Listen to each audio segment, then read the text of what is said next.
ये वचन जिस घर में चल रही है पिता, उस घर के लोग भी उद्धार को प्राप्त करने वाले हो जाए पिता। जिस तरह से ये भाई ये बहन अपने जीवन का उद्धार करता तुझको स्वीकार किए हैं पिता, दूसरे लोग भी पिता, घर के लोगों पिता, वो तुझको जीवन का उद्धार करता स्वीकार करके पिता परमेश्वर।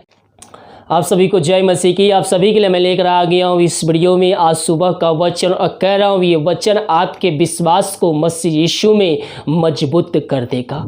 हालेलुया। तो आज के मन के हम देखते हैं मत्ती के 17 अध्याय के उसके 14 पद से। वहां पर लिखा है दुष्ट आत्मा ग्रसित बालक को चंगा करना। यहाँ एक पिता अपने बालक को यीशु के चेलों के पास ले जाता है, लेकिन उनकी यीशु के चेले हैं उस बालक को चंगा नहीं कर पाते, दुष्ट आत्मा को उसके शरीर से नहीं निकाल पाते हैं। उसके बाद उस बालक के पिता जो है यीशु मसीह के पास ले जाता है और यीशु मसीह उस बालक को चंगा कर देता है। लेकिन जब उसके चेलों के पास ले गए तो उसको क्यों नहीं चंगा कर पाया, वही आज हम इस वीडियो में देखेंगे। तो मत्ती के 17 अध्याय के 14 पद से पढ़ेंगे। जब वे भीड़ के पास पहुंचे तो एक मनुष्य उसके पास आया और घुटने टेक कर कहने लगा, हे प्रभु मेरे पुत्र पर दया कर, क्योंकि उसको मिर्गी आती है और वह बहुत दुख उठाता है और बार बार आग में और बार बार पानी में गिर पड़ता है। मैं उसको तेरे चेलों के पास ले गया था पर वे उसे अच्छा नहीं कर सके। 18 पद में लिखा है, तब यीशु ने दुष्ट आत्मा को डांटा और वह उसमें से निकल गई और लड़का उसी घड़ी अच्छा हो गया। यानी कि वो लड़का उसी समय चंगा हो गया। जब हम उसके 19 पद से पढ़ेंगे तो यहाँ पर लिखा है, तब चेलों ने एकांत में यीशु के पास आकर कह रहे हैं, हम उसे क्यों नहीं निकाल सके। जो मिर्गी का बीमारी था, शैतान उसके अंदर दुष्ट आत्मा भरा हुआ था, जिसके कारण उसको मिर्गी आता था।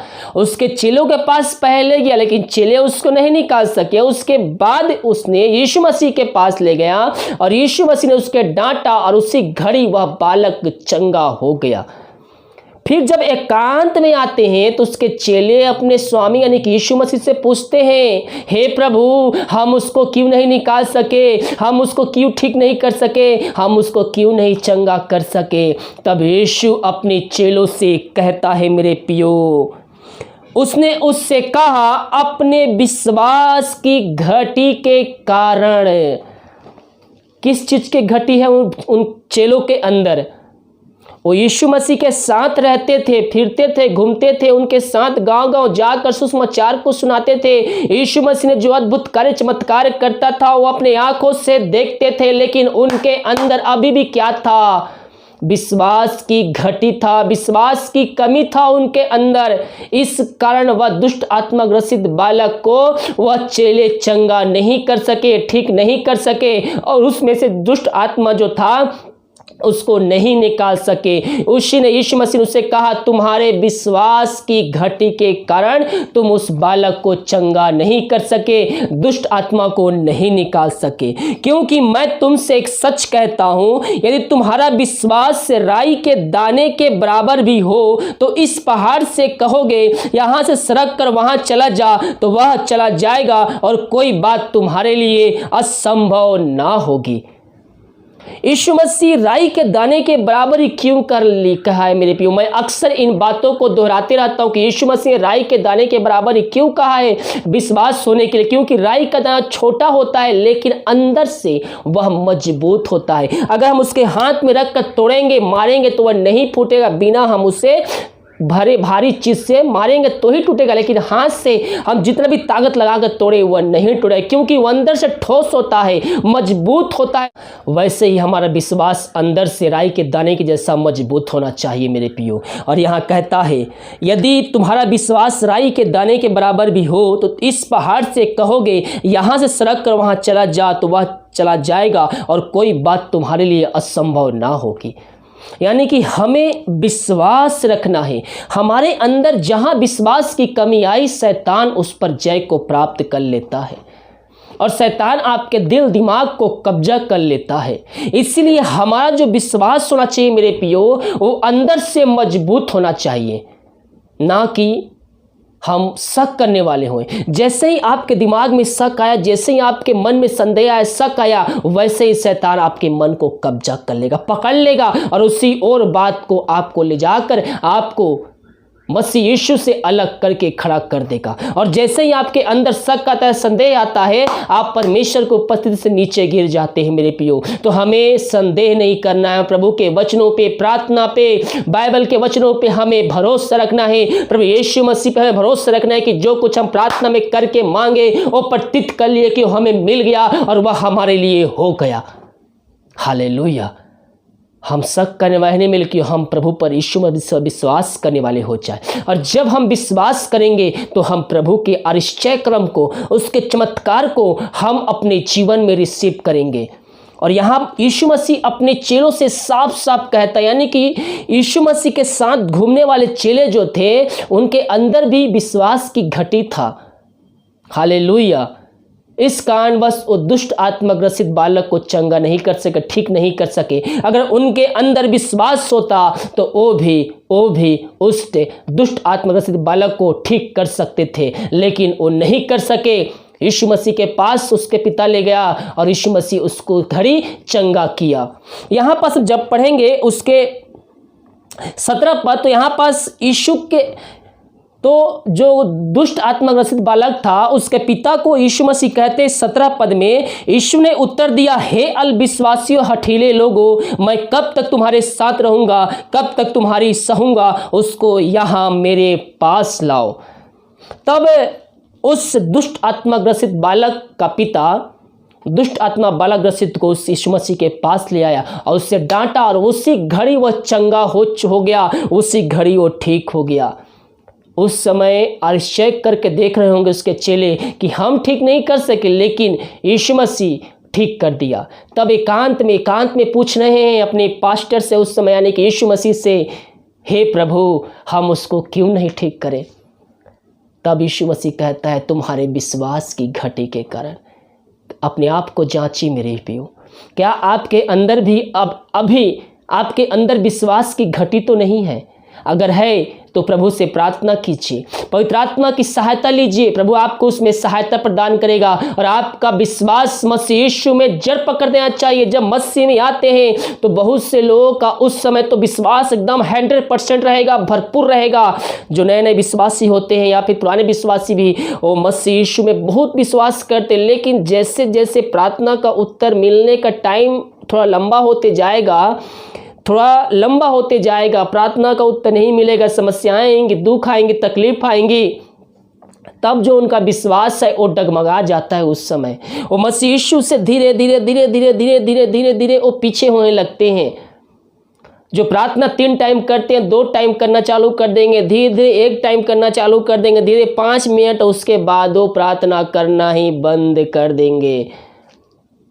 मैं पियो, प्रार्थना बगैर विश्वासी जिंदा नहीं रह सकता।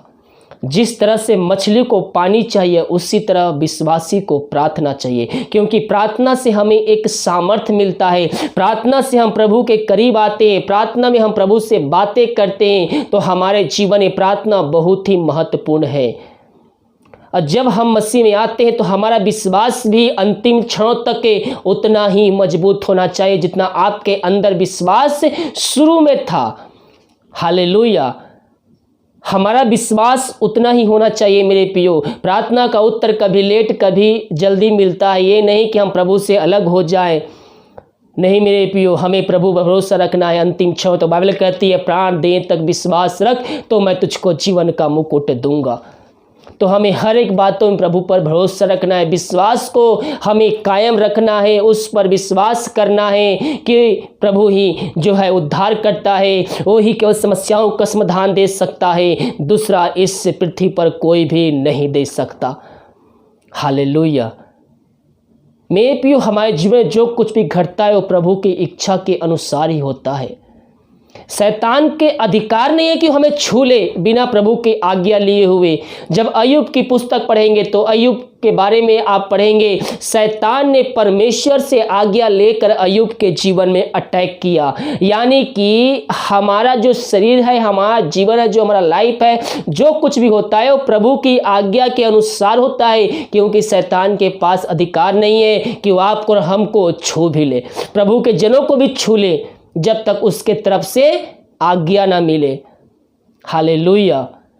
तो हमें प्रभु यीशु मसीह विश्वास करना है। परिस्थितियाँ चाहे हमारे विपरीत क्यों ना हो, समस्याएं हमारे सामने क्यों ना हो, हमें उस समय प्रभु यीशु मसीह विश्वास करते हुए आगे बढ़ना है। प्रभु समाधान देगा, समस्याओं का समाधान देगा और आपको आज़ादी देगा। हालेलुया। पिता परमेश्वर, इस सारे भाई बहनों को हम तेरे हाथों में सौंपते हैं। ये जो वचन सुने हैं पिता, इनके हृदय रूपी पट्टियों पर उतरने पाए पिता परमेश्वर। हाँ पिता, हम इनके लिए प्रार्थना करते हैं पिता, ये शक करे माने नहीं बल्कि विश्वास करने वाले हो जाए पिता परमेश्वर। हाँ पिता, जिस तरह से चेलों के अंदर विश्वास ही घटी था पिता परमेश्वर, और वो दुष्ट आत्मा किसी बालक को नहीं निकाल सके खुदावन। हाँ प्रभु जी, हम तुझसे प्रार्थना करते हैं पिता, इनका विश्वास मसीह यीशु में जड़ पकड़ते जाए पिता परमेश्वर। ये संदेह करने वाले नहीं, ये शक करने वाले नहीं, बल्कि ये तुझ पर विश्वास करने वाले हो जाए पिता। यही हम प्रार्थना करते हैं पिता। इन सारे भाई बहनों को तेरे हाथों में सौंपते हैं। ये जो वचन सुने हैं पिता, ये वचनों पर चलने वाले हो जाए पिता। वचन जो सुने हैं पिता, इनके जीवन 100 गुना फलवंत होने पाए पिता परमेश्वर। यही हम प्रार्थना कर,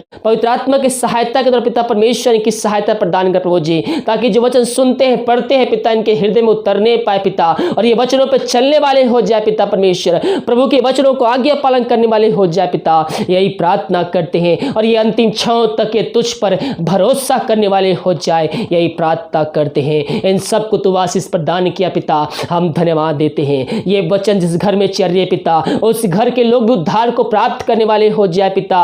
जिस तरह से ये भाई ये बहन अपने जीवन का उद्धार करते तुझको स्वीकार किए हैं पिता, दूसरे लोग भी पिता, घर के लोगों पिता, वो तुझको जीवन का उद्धार करता स्वीकार करके पिता परमेश्वर अपने जीवन का उद्धार करता स्वीकार करने वाले हो जाए, और प्रभु यीशु मसीह के राज में सहभागिता हो जाए। यही हम प्रार्थना करते हैं। इन सबको आशीष प्रदान किया, हम धन्यवाद देते हैं। प्रार्थना सुना, धन्यवाद यीशु के नाम पिताजी आशीष मांगते हैं, आमीन। हालेलुया। आज का वचन 1 घंटे पहले पोस्ट हो चुका है, तो जाइए वचन को देखिए और उसको अपने जीवन में, अपने घर में रिसीव कीजिए। प्रभु आपको उसमें आशीष प्रदान करेगा। वीडियो को लाइक, कमेंट शेयर कीजिए, ताकि और भी लोग मसीह यीशु को जानकर अपने जीवन का उद्धार करता प्रभु यीशु मसीह को स्वीकार कर सके। हालेलुया। God bless you.